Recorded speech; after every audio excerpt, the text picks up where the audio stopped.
ఏరా ఎందుకు రాయను కొడతా ఆ జోన్ ఎట్ట కొట్టాడా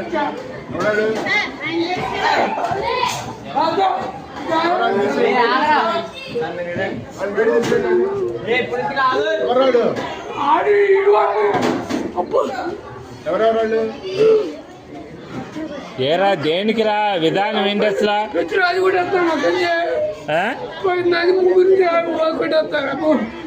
తెలీదు అడు కొట్టా కొడు రే ఎందుకురా విధానం అట్లా కాదు అసలు తప్పు కదా మాస్టర్ అన్నట్టు ఇది ఏదైనా ఉంటే టీచర్తో చెప్పాలి కానీ కొట్టుకోవడం ఎందుకురా అసలు తప్పు కదరా అది అట్లా ఏదన్నా ఉంటే నువ్వు కొట్టకూడదమ్మా మీ అమ్మ కాదురా ఎవరినన్నా అంటే మాస్టర్ దగ్గర చెప్పు నువ్వు ఆయన యాక్షన్ తీసుకుంటాడుగా మీ అమ్మ వీడియోలు అయ్యేంది అన్నీ చేస్తా నేను నీటి చేస్తే ఏం చేస్తారా మీరు